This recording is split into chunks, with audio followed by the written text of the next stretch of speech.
बिस्मिल्लाहिर्रहमानिर्रहीम। अस्सलाम वालेकुम व्यूअर्स, मैं हूं हैदर हयात खान। बड़ी इंटरेस्टिंग डेवलपमेंट्स हैं। एक जानिब तो रात को Pakistan Muslim League Nawaz, Pakistan Peoples Party, Pakistan Muslim League काफ, इस्तेहकाम पाकिस्तान पार्टी, MQM पाकिस्तान, इन तमाम जमातों की लीडरशिप्स जो थी वो इकट्ठी थी और चौधरी शुजात हुसैन साहब की रिहाइशगाह पर इस चीज़ का ऐलान किया गया कि मुस्लिम लीग नवाज को वजारत उज़्मा का मनसब दिया जा रहा है। और उस हवाले से अब चूंकि चीज़ें ऑलमोस्ट क्लियर होगी कि शहबाज शरीफ साहब मुल्क के अगले वज़ीर आज़म बनने जा रहे हैं, जबकि मरियम नवाज शरीफ साहिबा पंजाब की वज़ीर आला होंगी।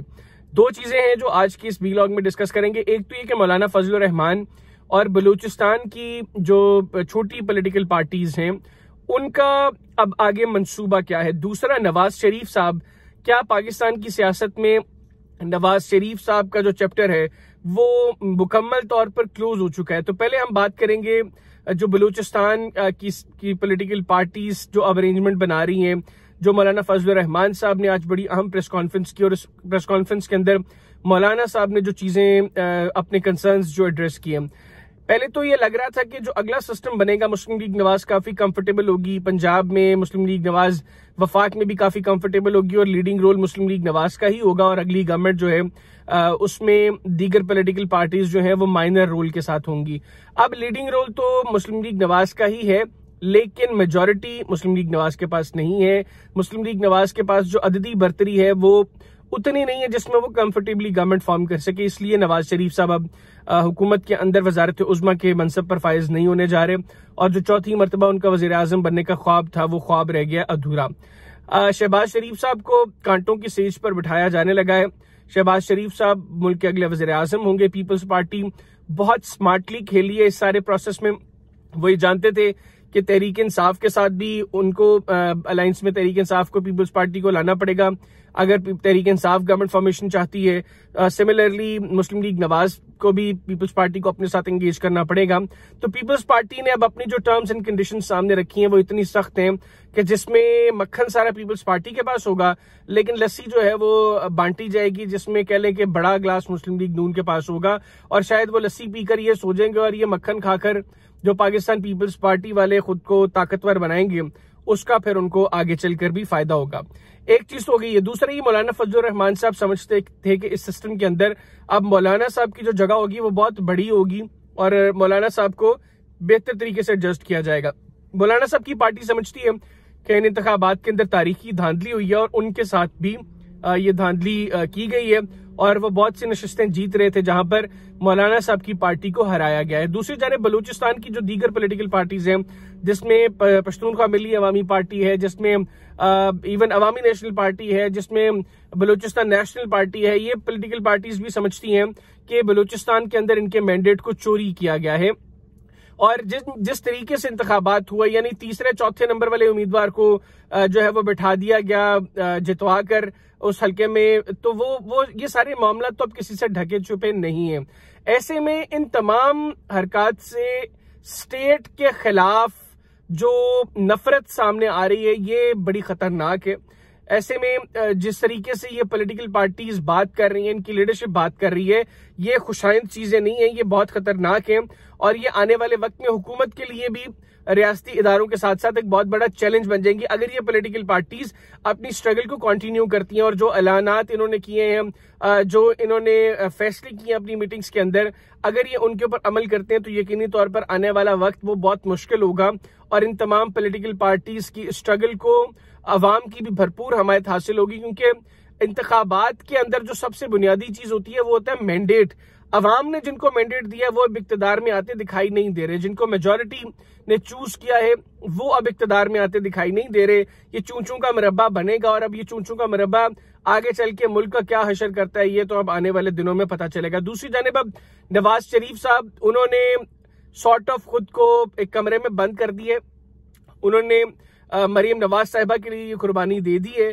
मरीम नवाज साहिबा को पंजाब की वजारत आला मिलनी जा रही है और नवाज शरीफ साहब का पाकिस्तान की सियासत के अंदर अब चैप्टर बज़ाहिर क्लोज नजर आ रहा है। शहबाज शरीफ साहब यहां पर भी लगता है कि काफी स्मार्टली खेले। आपको याद होगा कि 2018 के इंतखाबात से कबल जब नवाज शरीफ साहब को सजा सुनाई गई और वो लंदन में थे और जब वो वहां से वापस आए तो बड़ा ग्रैंड वेलकम किया जाना था नवाज शरीफ साहब का, और शहबाज शरीफ साहब ने उस वेलकम को लीड करना था। जो रैली नवाज शरीफ साहब को वेलकम करने के लिए निकाली गई थी उसको लीड कर रहे थे शहबाज शरीफ साहब। लेकिन सारा दिन इतनी स्लो स्पीड रही शहबाज शरीफ साहब की कि नवाज शरीफ साहब का प्लेन लैंड कर गया और ये लोग एयरपोर्ट के करीब करीब भी नहीं पहुंच सके। और नवाज शरीफ साहब ने उस चीज को उस वक्त काफी माइंड किया कि मेरा भाई जिस चीज को लीड कर रहा था वो नहीं पहुंच सका, और उस वक्त शक भी किया गया कि शायद शहबाज शरीफ साहब के मुक्तदर हलकों के साथ कुछ ऐसे रवाबत हैं जिसमें वो नवाज शरीफ साहब को डॉज कर रहे हैं। खैर, उस वक्त भी शहबाज शरीफ साहब जो है वो अपने भाई को वेलकम करने एयरपोर्ट नहीं पहुंच सके। और अब एक मरतबा फिर जब 16 माह की गवर्नमेंट को लीड किया शहबाज शरीफ साहब ने, बड़ा मुश्किल होता है एक मरतबा वजारत उज़्मा के मनसब पर फाइज होकर अब नीचे आकर वो पंजाब में वजारत आला संभालते या बड़े भाई के साथ वफाक में बैठकर किसी वजारत को शेयर करते। तो अब जो शरीफ फैमिली और मुस्लिम लीग नवाज की तरफ से जो बातें सामने आ रही हैं, लग रहा है कि वहां पर भी चीजें बेहतर नहीं है। माहौल कोई इस तरह का नहीं है कि जिसमें एक दूसरे के ऊपर ट्रस्ट किया जा सके। मुस्लिम लीग नवाज की लीडरशिप भी जिन आजाद अरकान से मुलाकातें कर रही है, एक तरफ मरीम नवाज साहिबा मुलाकातें कर रही हैं, दूसरी तरफ शहबाज शरीफ साहब मुलाकात कर रहे हैं। शहबाज शरीफ साहब जो है वो मॉडल टाउन में सेपरेट मीटिंग्स कर रहे हैं, मरीम नवाज शरीफ साहिबा जाती उमरा में सेपरेट मीटिंग्स कर रही हैं। तो एक जो बात काफी अरसे से हो रही थी कि शरीफ फैमिली डिवाइड हो चुकी है, मुस्लिम लीग नवाज के अंदर डिवीजन है, वो डिवीजन तो सबके सामने है। फिर इन इंतखाबात के अंदर जिस तरह इंतखाबात के नताइज को भरपूर अंदाज में मैनेज किया गया और बड़े वसी पैमाने पर मैनेज किया गया, उसमें ये मैनेजमेंट मुस्लिम लीग नवाज के जो कायद है नवाज शरीफ साहब, उनके ग्रुप के लिए क्यों ना हो सकी। और उसमें आप देखें कि जावेद लतीफ साहब वो बाहर हैं, उनको इंतखाबात में शिकस्त हुई। राना सनाउल्लाह साहब के लिए ये मैनेजमेंट नहीं हो सकी, खुरम दस्तगीर साहब के लिए मैनेजमेंट नहीं हो सकी, ख्वाजा साद रफीक साहब के लिए ये मैनेजमेंट नहीं हो सकी, शेख रुहेल असगर साहब के लिए ये मैनेजमेंट नहीं हो सकी। तो लग रहा है कि जिन हलकों ने इन इंतखाबात के नताइज के हवाले से भी फैसला साजी की है, वहां पर भी ये चीजें क्लियर थी कि नवाज शरीफ का ग्रुप पीछे रखा जाएगा और शहबाज शरीफ साहब को यहां पर उनके ग्रुप को किसी भी तरीके से एडजस्ट किया जाएगा। और अब बहरहाल जिस भी तरीके से इंतखाबात के अमल के मुकम्मल होने के बाद ये जो बज़ाहिर अब लग रहा है कि मुस्लिम लीग नवाज लीडिंग रोल में आएगी गवर्नमेंट के अंदर, ये फूलों की जो है वो सेज नहीं होगी, ये कांटों की सेज होगी और इसमें बड़ा मुश्किल होगा चीजों को कंटिन्यू करना।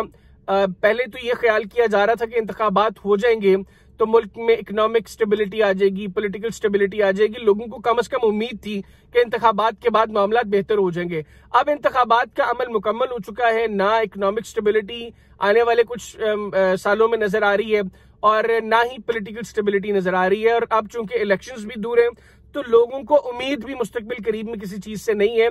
इस दुआ के साथ में आज की इस वीडियो में आपसे इजाजत चाहूंगा कि जो भी लोग हम पर मुसल्लत किए जा रहे हैं या जो भी लोग जिस भी तरीके से चले अब बरसर इक़्तिदार आ रहे हैं, वो मुल्क की अवाम का सोचें और अवाम के लिए फैसले करें। अगर आज ये अवाम के लिए फैसले नहीं करेंगे तो जिस तरीके से इंतखाबात के दौरान लोगों ने अपना रद्द-ए-अमल दिया है, ये फैसला साजी अवाम के लिए नहीं होगी।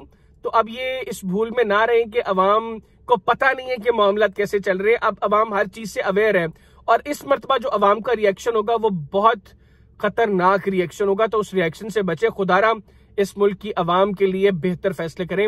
इस दुआ और उम्मीद के साथ कि ऐसा ही होगा, अवाम की बेहतरी के लिए फैसला किए जाएंगे। मुझे इजाजत दीजिए, अल्लाह हाफिज। पाकिस्तान जिंदाबाद।